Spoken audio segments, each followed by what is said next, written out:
Yo, yo, yo, it's your boy. I can't believe how long it's been since let me sit down. Right, okay. I can't, forgive the echo. I'm basically in my classroom.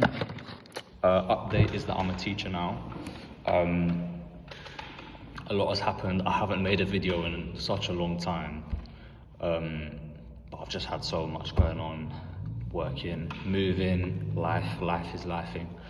But I wanted to jump on here just to make an update for everyone that has watched the videos, that has requested updates. Like, I'm surprised to know that people are still engaging with the vlogs and that they've been beneficial. As I say, when I first set out to make the videos, the reason why was because I was struggling to find concrete evidence of what people's experience was like with the surgery, with having a talonavicular and subtalar fusion. And of course, it's major surgery, like, you know, it impacts your life for the rest of your life. A lot of people are in pain, and, you know, they're being proposed this surgery that generally is reserved for older people. So I just wanted to make those vlogs to effectively become that resource. So look, there's just a bit more there for people to tap into effectively. So yeah, where am I at now? So we are in December of 2024. I had my surgery in September of 2020. So it's now been over 4 years since I had my surgery. I can't believe that's the case, but it's been 4 years since I've had my surgery. It's been, I think it was January of 2022 that I had the metal removed as well, roughly. I don't know if I made a video. I think I did make a video. I think it was January 2022. So it's also been so the whole of 2022, the whole of 23, and the whole of 20. So it's been about 3 years since I had my metal removed as well. And so obviously everything in my foot is like fully healed.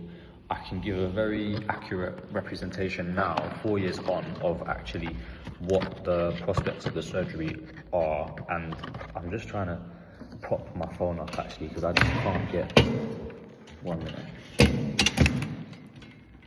Yikes. Right, there we go.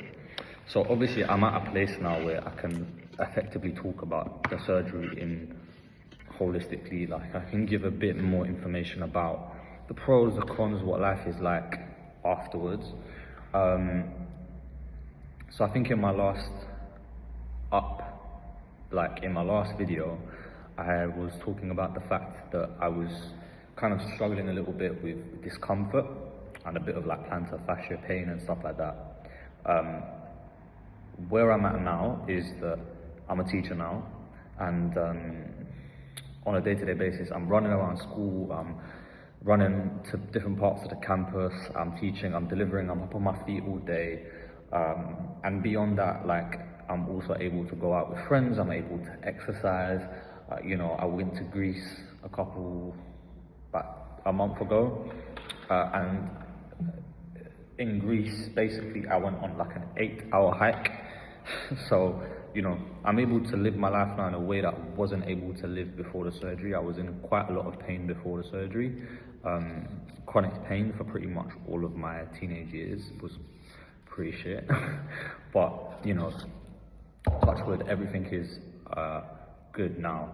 Like, obviously you'll see, if you're coming to this video now and you've effectively just stumbled across the videos, you know, my perspective is quite different now to where it was maybe 3 years ago or whatever, because the recovery from this surgery, I'm not gonna lie, was absolutely brutal.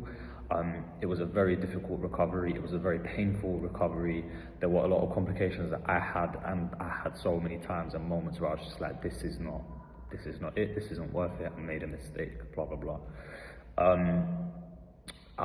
It's taken, I'd say, about 3.5 years really to get to the point where I'm like, okay, no, I definitely made the right decision by having the surgery, because there was no other option for me at that time. I know there's a lot of stuff coming out now with like PRP and stem cells and stuff like that, but to be honest, all of those sorts of options were just not available to me at the time, and even now they're just very expensive. So I couldn't really access any of those sorts of like alternative ways of treatment, which kind of just left me with the fusion. What I can say now is that, like, of course, when you have your subtalar and talanavicular joints fused, you lose two joint functions. So you lose the function in your foot. Imagine this is your foot, and let's say you're walking on uneven terrain. Effectively, your foot is on a regular basis able to do all of this. So what ends up happening, or effectively all of this really, but what ends up happening is that when you have the subtalar joint fused, it locks this joint. So you can't do this. For me anyway, I couldn't do that anyway because of the problem I had with my ankle before. This joint was always a bit naff, so I just couldn't do that anyway. But that joint becomes fully fused, which basically then means that you're kind of like a bit like this. I mean, you kind of can go in a circle, but it's just not the same as, it's kind of a bit more like that, I don't know. And you know, when you're walking on like uneven surfaces, your foot just doesn't give in the same way. That hasn't really been much of an issue for me, that the loss of that motion, because I've never really had it. So I can't really speak to how my life has changed. It's the talanavicular fusion that kind of caused me some problems. Bear with me, I'm just gonna drink my drink. It was the talanavicular fusion which messed me up a little bit. I should probably take this off as well, like not that anyone can see my work, but it was a talanavicular fusion that really messed me up, because the talanavicular fusion, let's say that this is your foot goes up and down. It's kind of affected a little bit of the ability of my foot to like bend upwards. And you know, on the surface that doesn't sound like a great deal. However, it has affected my ability to sort of like bend down, and just little things like squatting and stuff like that. Like I've lost a bit of motion, so really I've not squatted, just because logistically it's quite challenging. I'd have to like put my foot on a bit of a platform, so I've just not really squatted with weights, that is. I think I did at the beginning, and then I injured my knee, my right knee, where I was like leaning too much into my right knee, where my left ankle was just not, it was just not giving, so it was kind of just like bending in the wrong way. So that has been quite tricky, to be honest. What I find tough now is the fact that two things.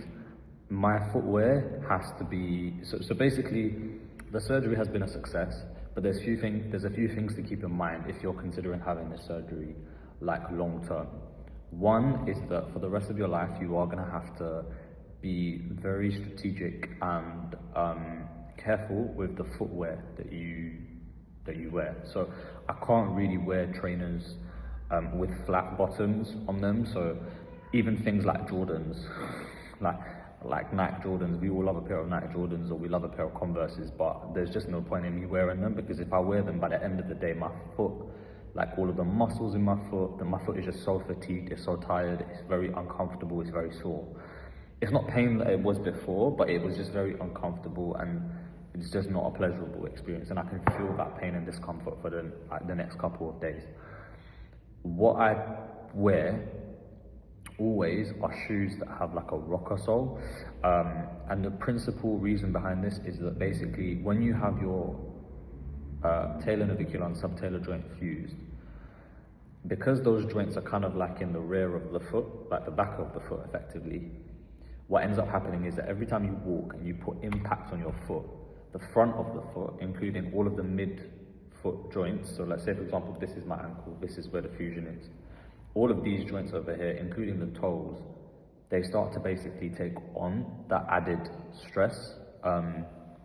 And so I was starting to have a little bit of pain in those front joints, including my toe and other areas, and it was really beginning to bug me, because I was like, oh, I don't want to end up having arthritis in the front of my foot this early, I'm really young, etc., and I don't want to end up having to have more fusions, because that's just going to fuck up my life, quite frankly, mind my friend.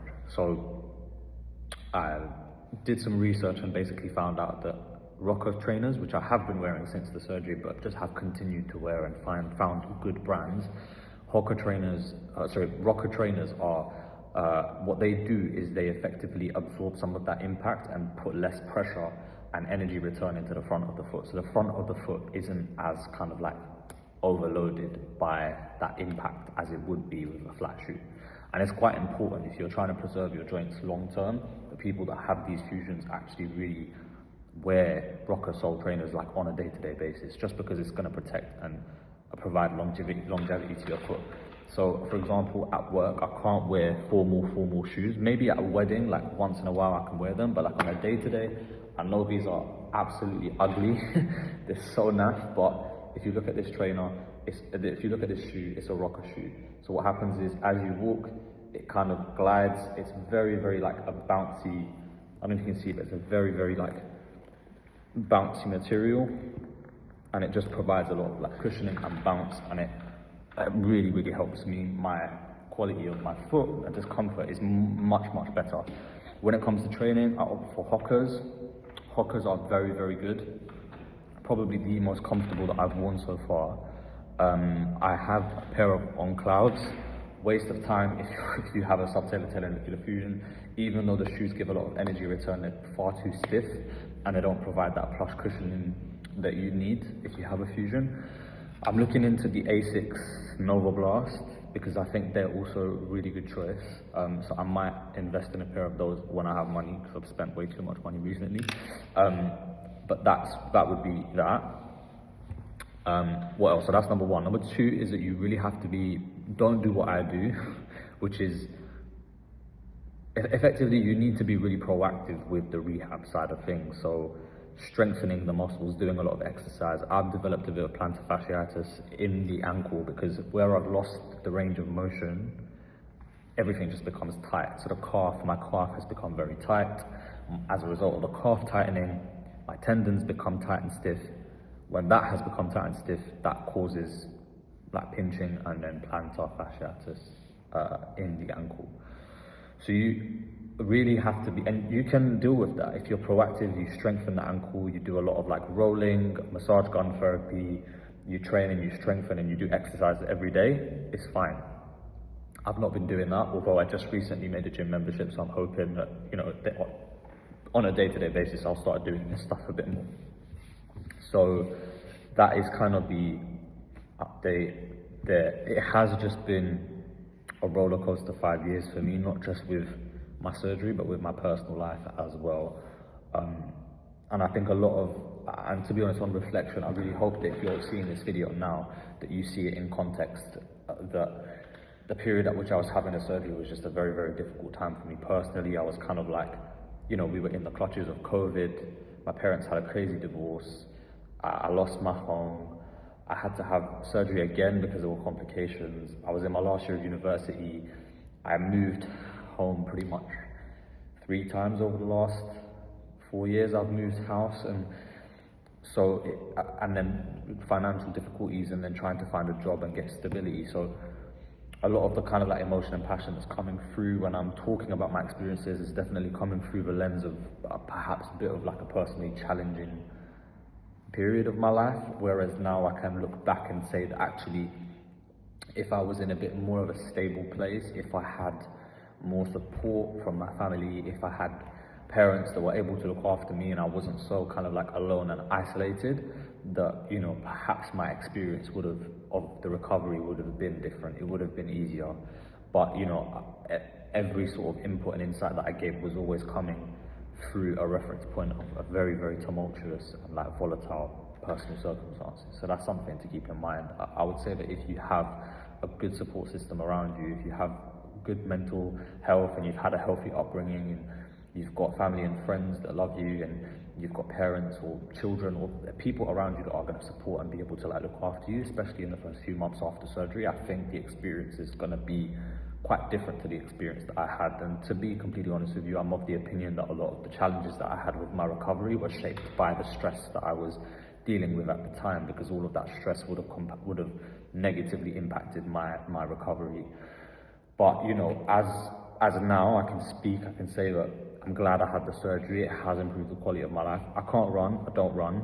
There's no point in me running as much as I would love to go for a run, and I probably could. I'm just conscious that I don't want to cause any more damage or reduce the lifespan of what is already quite a fragile and delicate kind of like ankle situation. So when it comes to cardio, I tend to opt for HIIT workouts, so maybe short bursts of kind of like running an impact where it's very short and infrequent rather than really long, constant hitting the ground as I'm running.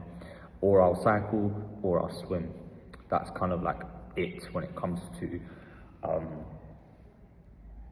my cardio. I don't ever put restrictions on walking because I just feel like walking and hiking and all of those sorts of things are quite healthy and they're quite low impact anyway. And yeah, that's kind of it really. That's the update.